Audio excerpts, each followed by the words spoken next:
666 বাইবেলের সবচেয়ে রহস্যময় সংখ্যা, the number of the beast. হাজার বছর ধরে মানুষ প্রশ্ন করে এসেছে এই সংখ্যাটা আসলে কিসের প্রতীক, কে এই বিস্ট এবং তার মার্ক সেটা কি।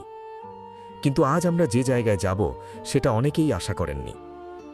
আমরা যাব বাইবেলের সবচেয়ে জ্ঞানী রাজার কাছে, রাজা সলোমন, ইসরায়েলের মহান রাজা, যার মন্দির আজও ইতিহাসের সবচেয়ে আলোচিত নির্মাণ, যার নামে একটা সিল আছে, একটা তারা আছে এবং একটা গভীর অন্ধকার আছে।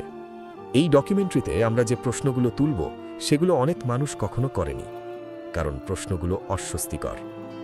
রাজা সলোমন কি সত্যিই শুধু একজন ঈশ্বরভক্ত রাজা ছিলেন? স্টার অফ ডেভিড কি আসলেই ডেভিডের স্টার?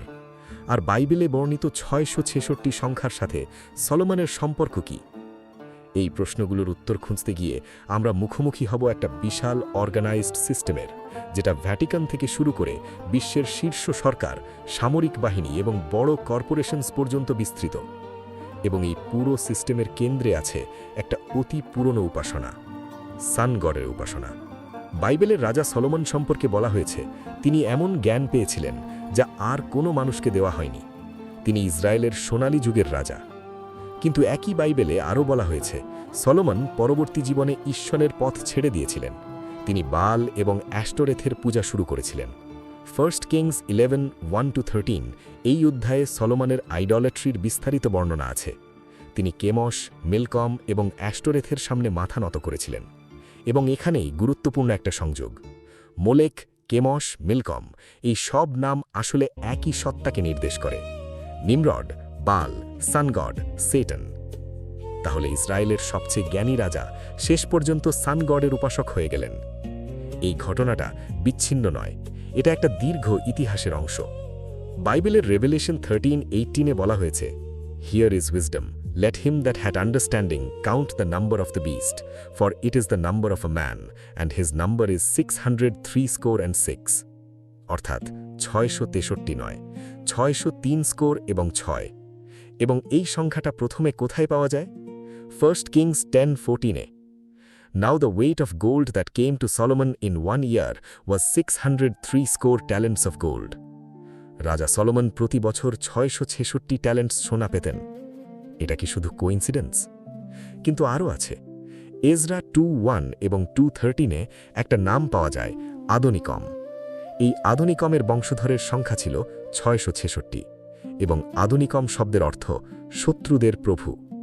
তাহলে 666 সংখ্যাটি বাইবেলে দুইভাবে এসেছে, একটি অর্থনৈতিক পাওয়ারের সাথে, সলোমনের সোনার পরিমাণ, অন্যটি একটি নামের সাথে যার অর্থ শত্রুদের প্রভু। এখন আসুন সেই তারার কথায়, যেটা আজ পুরো বিশ্ব চেনে, স্টার অফ ডেভিড, ইসরায়েলের পতাকায় আছে, ইহুদি ধর্মের পরিচিত প্রতীক। কিন্তু এই তারার ইতিহাস কি?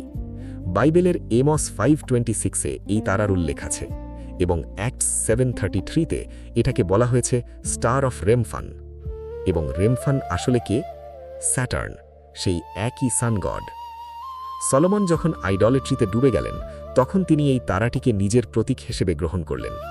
এটাই পরিচিত হল সিল অফ সলোমন নামে, জাদু এবং ম্যাজিকের জগতে।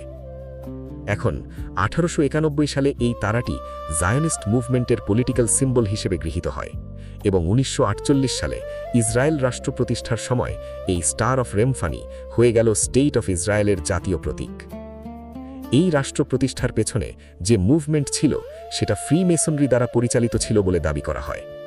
এই 6 কোণা তারাটি একটু ভেঙে দেখুন। এতে আছে 6টি কোণ, 6টি বাহু এবং মাঝখানে একটি 6 বাহুর হেক্সাগন, 666। এবং হেক্সাগনের সাথে স্যাটার্নের সম্পর্ক?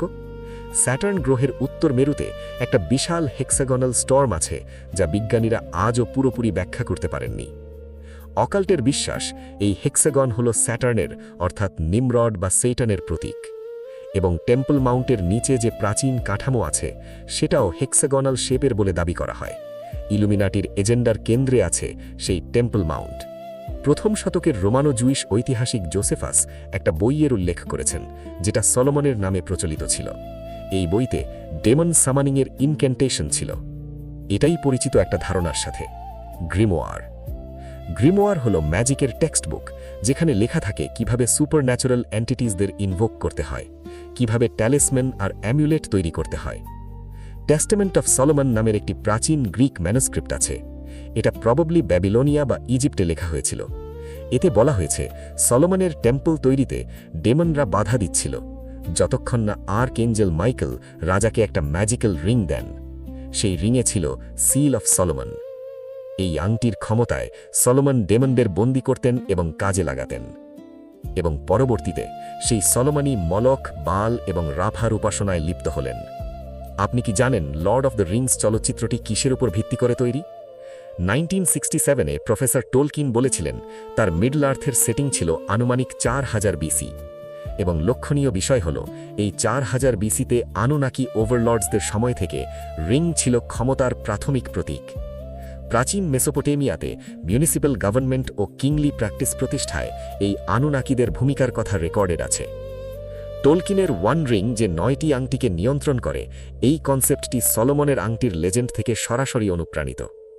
তাহলে লর্ড অফ দ্য রিংস তাহলে শুধু ফ্যান্টাসি নয়, এটি সলোমনের অন্ধকার দিকের একটি অকাল্ট প্রতিচ্ছবি। ফ্রি মেসনরিরা সলোমনকে এত ভালোবাসে কেন? কারণ তিনি ছিলেন দ্য ডুপ্লিস্টিক কিং, ভালো এবং মন্দ একসাথে। তার রাজত্বে একদিকে ছিল গডের মন্দির, অন্যদিকে ছিল বাল এবং অ্যাস্টোরেথের বেদি। ফ্রি মেসনরির কাছে এটাই আদর্শ, অ্যাজ অ্যাবভ সো বিলো, উপরে এবং নিচে, আলো এবং অন্ধকার একসাথে। এখন দেখুন মেসনিক লজগুলোর স্ট্রাকচার। প্রতিটি মেসনিক টেম্পলে আছে দুটি পিলার। একটির নাম বোয়াজ, হিব্রুতে অর্থ শক্তি, অন্যটির নাম জাকিন, হিব্রুতে অর্থ তিনি প্রতিষ্ঠা করবেন। মেসনরা বিশ্বাস করে এই দুটি পিলারের মাঝ দিয়ে হাঁটলে আপনি প্রবেশ করেন হিডেন মিস্ট্রিজের দরজায়, এবং সেই পথে ওপরে উঠতে থাকলে আসে এনলাইটেনমেন্ট। কিন্তু সেই এনলাইটেনমেন্টের শেষে কে দাঁড়িয়ে আছে? লুসিফার। এবং 1 কিংস 7:15-22 বলছে সলোমন নিজেই এই পিলার্স তৈরি করেছিলেন, টেম্পলের সামনে দাঁড় করিয়েছিলেন। মেসনিক ট্রেডিশন অনুযায়ী তিনি এই টেম্পল বানিয়েছিলেন ইজিপ্ট, অ্যাটলান্টিস এবং ব্যাবিলনের আদলে। এই একই 6 কোণা তারা শুধু ইসরায়েলের পতাকায় নেই, এটা পাওয়া যায় বাহাই ফেইথে, এটা পাওয়া যায় থিওসফিক্যাল সোসাইটির সিম্বলে। থিওসফিক্যাল সোসাইটি কি? 1875 সালে Russian occultist Helena Blavatsky, Henry Steel Olcott এবং উইলিয়াম কোয়ান্ট জাজ মিলে এই অর্গানাইজেশন তৈরি করেন। এর উদ্দেশ্য ছিল অকাল্টের চর্চা, কাবালার স্টাডি এবং একটি ইউনিভার্সাল ব্রাদারহুড গঠন। এবং এখানে একটি গুরুত্বপূর্ণ সংযোগ, এই ব্লাভাটস্কি হিটলারকে শিখিয়েছিলেন। তাহলে 6 কোণা তারার পথ এক জায়গা থেকে আরেক জায়গায় যায়। এনশিয়েন্ট আইডলট্রি থেকে সলোমন, সলোমন থেকে অকাল্ট, অকাল্ট থেকে নাৎজি জার্মানি পর্যন্ত। কাবালাতে 666 সংখ্যাটি সূর্যের প্রতিনিধিত্ব করে। এটা পাওয়া যায় একটি 6x6 ম্যাজিক স্কোয়ার থেকে, যেখানে সব সংখ্যা যোগ করলে 666 আসে। কাবালা আসলে কি? এটি জুডেইজম এবং পেগানিজমের একটি মিশ্রণ। ইজিপশিয়ান এবং ব্যাবিলনিয়ান অ্যাস্ট্রোলজি এবং নিউমেরোলজি থেকে তৈরি। এটি একটি অল্টারনেটিভ রিলিজিয়াস ল্যাঙ্গুয়েজ প্র্যাকটিক্যাল ম্যাজিকের জন্য। এবং স্টার অফ রেমফানের ইমেজ সরাসরি কাবালার ট্রি অফ লাইফ থেকে ডিরাইভড। তার মানে যে তারাটি আজ একটি ধর্মীয় পরিচয়ের প্রতীক হিসেবে পরিচিত, তার শিকড় আছে সান ওয়ার্শিপ এবং অকাল্ট ম্যাজিকে। এখন একটু চোখ খুলুন। কাজাখস্তানের রাজধানী আস্তানা দেখুন। সেখানে আছে মেসনিক টাওয়ার্স, যেগুলো মেসনদের গেটওয়ে কিপার্স বা দ্বাররক্ষী পিলারের প্রতীক। ক্যানসাসে আইআরএস বিল্ডিংয়ের সামনে আছে সেই একই দুটি পিলার। ওপরে হাতের মূর্তি এবং অন্যদিক থেকে দেখলে দেখা যায় একটি pyramid with a capstone. Pyramid যেটা সারা পৃথিবীতে ছড়িয়ে আছে, কিছু সমুদ্রের নিচেও আছে বলে দাবি করা হয়। এগুলো তৈরি হয়েছিল সানগড, নিমরড বা বালের উপাসনার জন্য। মেসনিক লজগুলোর ওপরে সেই 6 কোণা তারা। এবং ভ্যাটিকান, পোপের আংটিতে কিস করার রীতি, এটা আসলে সিল অফ সলোমনের কাছে আনুগত্যের প্রদর্শন বলে দাবি করা হয়। রিংয়ের কাছে মাথা নত করা, যার কাছে রিং আছে তার কাছে ক্ষমতা আছে। এখানে থামা দরকার, কারণ এই ডকুমেন্টারিতে যা বলা হয়েছে তার সবকিছু মেইনস্ট্রিম হিস্টোরিয়ানস এবং স্কলার্স অ্যাকসেপ্ট করেন না। প্রথমত, স্টার অফ ডেভিডের হিস্টোরিক্যাল অরিজিন নিয়ে মতভেদ আছে। অনেক হিস্টোরিয়ান মনে করেন এই প্রতীকটি সত্যি ইহুদি ঐতিহ্যের অংশ, এবং জায়নিজম এবং জুডাইজমকে এক করে দেখাটা কন্ট্রোভার্সিয়াল। দ্বিতীয়ত, সলোমনের সাথে 666-র সম্পর্ক এটা বিবলিক্যাল টেক্সচুয়াল ইন্টারপ্রিটেশনের একটি অ্যাপ্রোচ মাত্র। সব বিবলিক্যাল স্কলার এই ইন্টারপ্রিটেশন গ্রহণ করেন না। তৃতীয়ত, ব্লাভ্যাটস্কির সাথে হিটলারের সম্পর্ক এই ক্লেইমটি হিস্টোরিক্যালি কন্টেস্টেড। হিটলার ব্লাভ্যাটস্কিকে পড়েছিলেন বলে কিছু রেফারেন্স আছে, কিন্তু সরাসরি শিক্ষক বলাটা সরলীকরণ। চতুর্থত, টোলকিন নিজে একজন ডিভাউট ক্যাথলিক ছিলেন। তিনি লর্ড অব দ্য রিংসকে অকাল্ট প্রচারের উদ্দেশ্যে লেখেননি বলেই তার নিজের বক্তব্য। তবুও এই ডকুমেন্টারিতে যে প্রশ্নগুলো তোলা হয়েছে সেগুলো পুরোপুরি ডিসমিস করাও সহজ নয়, কারণ সিম্বলসের ব্যবহার ইতিহাসে সত্যিই কনসিস্টেন্ট। একই 6 কোণা তারা বিভিন্ন অকাল্ট গ্রুপে বারবার দেখা গেছে। এটা কোইন্সিডেন্স কিনা সেটা বিবেচনার বিষয়। কিছু প্রশ্ন এখনও খোলা। কেন বিশ্বের শীর্ষ ক্ষমতাবান অর্গানাইজেশনসগুলোতে এত বেশি অকাল্ট সিম্বলিজম দেখা যায়? ফ্রিমেসনরা সলোমনের নাম এবং টেম্পলের কনসেপ্ট কেন ব্যবহার করে? এবং সবচেয়ে বড় প্রশ্ন, যদি বাইবেলের কিছু প্রশ্ন এখনও খোলা। কেন বিশ্বের শীর্ষ ক্ষমতাবান অর্গানাইজেশনসগুলোতে এত বেশি অকাল্ট সিম্বলিজম দেখা যায়? ফ্রিমেসনরা কেন তাদের লজে সলোমনের নাম এবং টেম্পলের কনসেপ্ট ব্যবহার করে? এবং সবচেয়ে বড় প্রশ্ন, যদি বাইবেলের মার্ক অফ দ্য বিস্ট সত্যিই একটি ইকোনমিক সিস্টেমের সাথে যুক্ত হয় এবং সেই সিস্টেমের ভিত্তি যদি সেই একই সান ওয়ার্শিপ হয়, তাহলে কি আমরা ইতিমধ্যেই সেই সিস্টেমের ভেতরে আছি?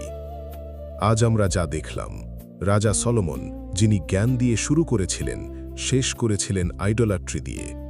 666 যে সংখ্যাটা বাইবেলে সলোমনের সোনার পরিমাণ হিসেবে এসেছে। সিল অফ সলোমন যে তারা আজ একটি দেশের পতাকায়। ফ্রিমেসনরি যে অর্গানাইজেশন সলোমনের নামকে তার আদর্শের কেন্দ্রে রেখেছে। এবং কাবালা, থিওসফিক্যাল সোসাইটি, বাহাই ফেইথ সব জায়গায় একই 6 কোণা কারা।